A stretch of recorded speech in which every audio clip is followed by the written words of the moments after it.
খুশি লাগছে রহমানের আগমন, অন্যান্য ভাইয়ের পক্ষ থেকে আজকে তারেক রহমানের আগমন উপলক্ষে ইতিমধ্যে আপনারা জানেন রাস্তাঘাট এবং রাস্তার পাশে বিভিন্ন জায়গায় আপনারা দেখবেন গাছ লাগানো হয়েছে না, এবং এলাকার উন্নয়ন হচ্ছে না।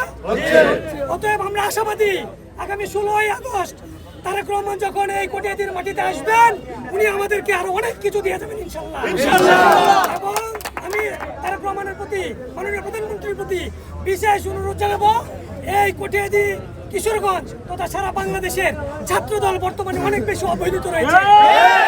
ছাত্রদলের নেতাকর্মীদেরকে, বিশেষ করে যারা স্কুলে পড়াশোনা করছেন, কলেজে করছেন, বিশ্ববিদ্যালয়ে করছেন, তাদেরকে যেন স্থানীয় নেতৃবৃন্দ, সংসদ সদস্যরা তারা যেন অন্যরকম ভাবে তাদেরকে নার্সিং করেন, তাদেরকে বিভিন্ন সুযোগ সুবিধা তাদেরকে যেন দেখাশোনা করেন, তারা যেন সঠিকভাবে পড়াশোনা করতে পারে,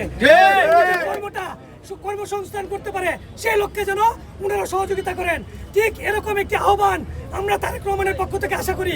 এই কটিয়াদী কিশোরগঞ্জ তথা সারা বাংলাদেশের মানুষ এখন তারেক রহমানকে মানবিক প্রধানমন্ত্রী হিসেবে চিনে না। অতএব তারেক রহমান থেকে আমাদের শিখতে হবে। আমরা বিএনপির মধ্যে একজন প্রোগ্রাম করবে আরেকজন চলবে, এটা চলবে না। আমার এক ভাই মিছিল করছে, আমার আরেক ভাই মিছিল করবে, আরো অনেক বড় করবে। সংগঠন শক্তিশালী হবে, তাহলে দল শক্তিশালী হবে, তাহলে সরকার শক্তিশালী হবে।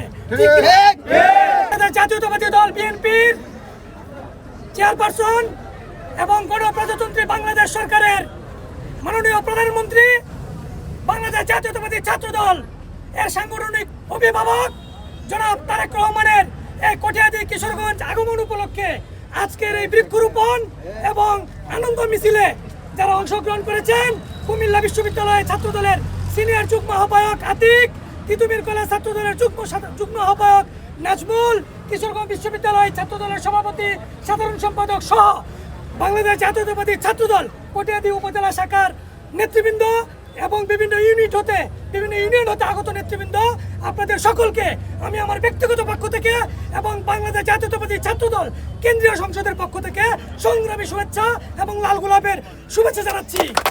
নেতৃত্বের প্রতিযোগিতা থাকবে, কিন্তু আমাদের মধ্যে কোনো হিংসা, বিদ্বেষ, পরনিন্দা এগুলো আমরা চাই না।